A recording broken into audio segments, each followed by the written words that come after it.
In the long history of the Jedi Order, brilliance has often walked hand in hand with danger. Some of the brightest students ever trained by the Jedi become their most infamous traitors. Exar Kun, Count Dooku, even Anakin Skywalker. Each began as a prodigy, each was celebrated as a Jedi destined for greatness, and each fell to the dark side, leaving scars on the galaxy that would never fully heal. But before all of them, there was Freedon Nadd. To the Jedi of the Old Republic, his name was synonymous with dread. He was remembered not simply as a fallen Jedi, but as a wound carved into the very history of the Jedi Order, living proof that their most gifted could become the most monstrous. He was brilliant, he was destined for mastery, but he was also restless, ambitious, and consumed by his own desire for power. And when the Jedi denied him that, he turned to the one place that they feared the most: the legacy of the Sith. Freedon was one of the very first Jedi prodigies to fall directly into the dark side and emerge as a Sith Lord. His reign, his sorcery, and his shadow would terrify generations. But to understand how,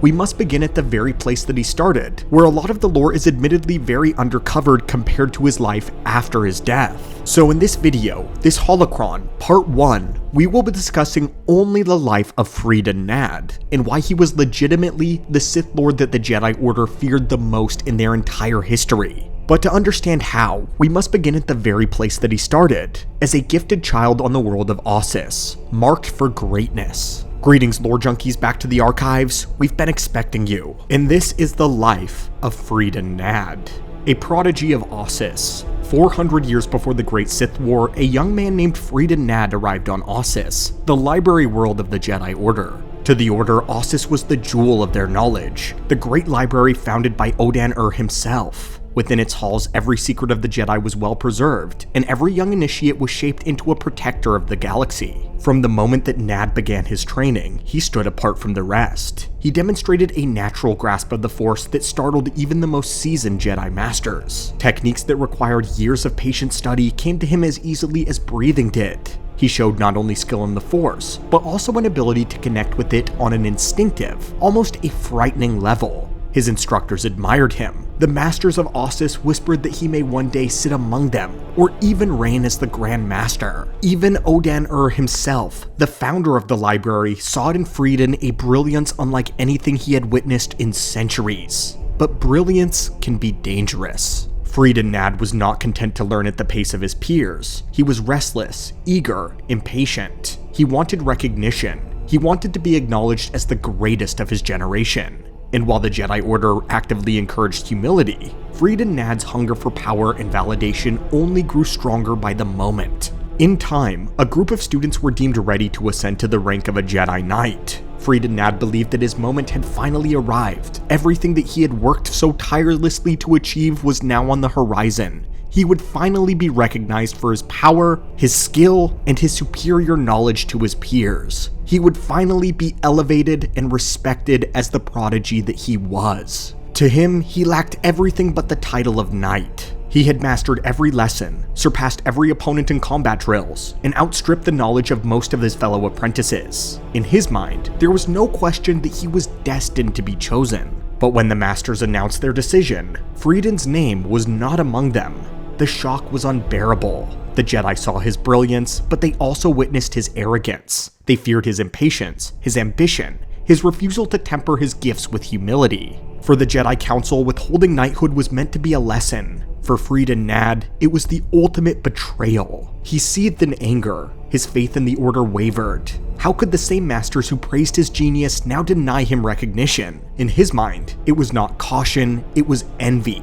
The Jedi were afraid and jealous of him because he was greater than they could ever hope to be. But his anger was not silent. Freedon Nadd confronted his own master, Mata Tremaine, seeking answers and guidance. Master Mata Tremaine was one of the Order's most respected instructors. She was the Jedi's foremost teacher of lightsaber combat. She was calm, disciplined, precise. Her life was a study in control. When Freedon came to her, demanding why he had been denied the rank of Knight, Tremaine gave no answer. Instead, she ignored him, continuing her flowing cadences with her lightsaber. Her silence was deliberate, a test of patience. But patience was not in Freedon's nature. Minutes passed, and his frustration deepened. At last, his anger erupted. Tremaine turned, igniting her lightsaber, and leveled it against her student. And then the duel began. Freedon fought with the fury, pressing forward with raw power. Tremaine countered this with calm mastery, forcing him to struggle with every exchange. He grew desperate, reckless, and then he saw it, an opening, a fault in her form. He knew it had to be there, that it would expose itself eventually, that his mastery of the blade was far beyond his own master, and so he struck. But in that moment, Tremaine deactivated her weapon. She left herself completely defenseless. The killing blow landed. Her body vanished into the Force, leaving only her robes. Freedon froze. He realized too late that the duel had been his final lesson, a lesson that he had failed. Tremaine had tested him to see if he could master his anger, and instead he proved that it would forever master him.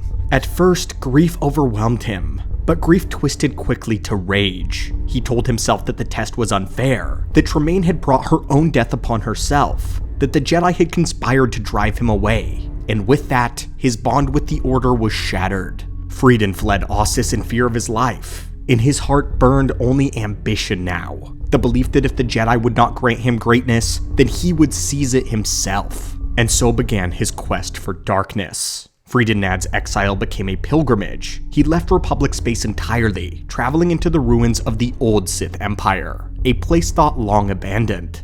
The Sith species had been shattered centuries earlier in the Great Hyperspace War, the Empire scattered into ruin, but Freedon believed that power still lingered in the shadows that the Jedi could not touch nor break. On the world of Ashas Ree, Freedon discovered the holocron of King Adis, the legendary Sith monarch who had resisted the Rakatan invaders thousands of years earlier. And with it, Freedon learned the foundations of Sith sorcery, the first dark whispers of power that would bend life and death. Freedon was able to learn directly from the Sith Ari, but he was still not satisfied. From planet to planet he searched, scouring ancient ruins, piecing together fragments of history from the Sith. He knew that the Sith species was gone, their empire shattered, but the knowledge still remained hidden, and waiting for one who was powerful enough to claim its heritage. At last he heard the name Naga Sadow, the last Dark Lord of the Sith who had fled deep into exile after his defeat in the Great Hyperspace War. Sadow was said to be sleeping deep in hiding, watched over by warriors warped through alchemy. Freedon's path was now clear. He would find Sadow, and he would learn. On the jungle moon of Yavin 4, Freedon was tested by the Massassi, the descendants of Sadow's Sith warriors. They were monstrous, warped through generations of alchemy, but Freedon proved his worth and his value. He was brought before Naga Sadow himself. For decades, Sadow had remained in seclusion, now presented with a fallen Jedi seeking knowledge. He saw the chance to pass on his legacy in Freedon. He taught Nadd the deepest secrets of the Sith, how to craft Sith amulets, the use of sorcery to dominate will, the alchemy that twisted life and destiny itself. Freedon was still a brilliant student. He devoured everything his master offered to him. He grew in power, in cunning, and in ambition as well. He even created a holocron of his own, inscribing within it knowledge that he had gained and mastered. But in true Sith fashion, Freedon's ambition soon turned against his teacher. According to Sith tradition, there could only be one Dark Lord, and when Freedon believed that he had learned all that Sadow had to teach him, he turned on his master. With the very sorcery that Naga Sadow had taught him, Freedon struck him down, finally doing what the Jedi for centuries had failed to do. Naga Sadow, the last Dark Lord of the ancient Sith, was slain by his own apprentice, leaving Freedon Nadd to declare himself the Dark Lord. But to be the Dark Lord was not enough for Freedon. Freedon wanted to be a king. Now a master of Sith sorcery, Nadd sought a world to conquer. His search led him to the wild planet known as Onderon. Onderon was unlike most worlds. Its skies were darkened by the proximity of its Munduk sun, and its wilderness was swamped with vicious predators. The people of Onderon lived within the walled city of Iziz, fortified against the terror beyond. Freedon saw the planet as a perfect crucible. With his new power, he subdued the very people of Iziz and declared himself their king. Under his rule, Onderon was transformed into a world steeped in Sith magic and the dark side. He established a dynasty of monarchs bound to his bloodline. Those who obeyed him would thrive. Those who defied him were exiled beyond the walls, condemned to face the beasts of the wilderness. But the exiles did not perish. Instead, they tamed the creatures, becoming the beast riders of Onderon, and for centuries they would clash with the city of Iziz, their rebellion born from Nadd's cruelty. Freedon would rule for more than a century, He wielded sorcery that extended his life far beyond normal men. He crafted weapons and artifacts infused with the powers of the dark side and information long thought lost. His brawn-bladed lightsaber became a symbol of fear. His body decayed, but his power only grew stronger by the day. Onderon itself became poisoned by his very presence. The air was heavy with the dark side. The planet's very culture was reshaped to serve Freedon. To the people of Aziz, Freedon was not simply their king, he was their living god. And after more than 100 years of rule, Freedon Nadd's body finally gave out. Even with Sith sorcery, death could not be denied forever. But in death, Freedon Nadd would never surrender. His body was laid to rest in a tomb beneath the royal palace of Aziz. The sarcophagus became a nexus of darkside energy, radiating corruption into the very city itself, poisoning its veins. His dynasty endured, but it was his spirit that lingered, bound to Onderon, the world itself, waiting for new servants. Though his reign had technically ended, the shadow of Freedon Nadd had only just begun.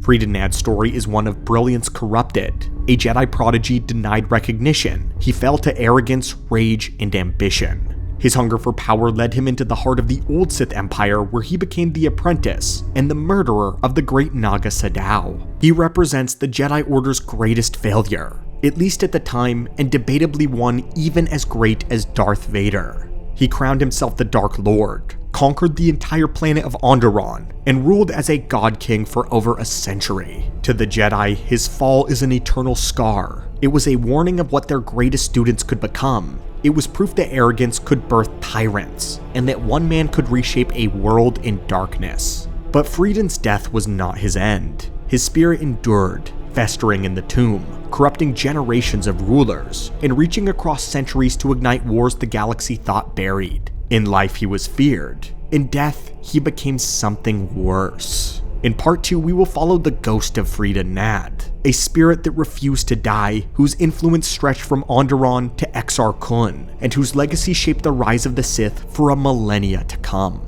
In the lore, he is remembered as one of the worst Sith Lords that have ever lived, his name evoking dread across centuries of Jedi history and knowledge. But if you actually look at his life, it's far less detailed than that of many other Sith. We know he was a Jedi, born and trained with the very order that would one day fear his memory above all others. But the record of his rise to darkness and reign as a Dark Lord is more fragmented than it is complete. This lack of detail creates a kind of a narrative void around Freedon, one that has been filled with legends, whispers, and speculation. Stories that hopefully one day will be fully explored and fleshed out. What makes him such an interesting figure though is that his death, rather than his life, is what secured his place among the most feared Sith in history.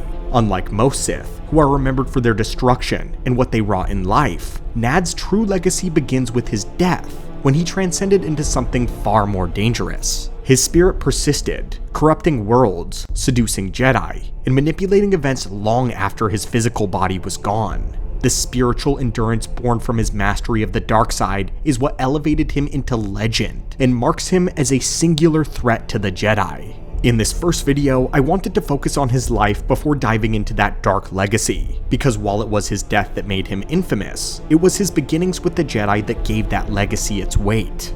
The fact that he came from their ranks is what made him so feared, proof that the Jedi Order's greatest enemies often emerge from within, carrying with them the potential to unravel everything that the Jedi stood for. So, thank you for joining us today in the archives for the life of Freedon Nadd, and we will hopefully catch you in another video in Holocron detailing his death. As always, my friends, beware the dark, and may the Force be with you.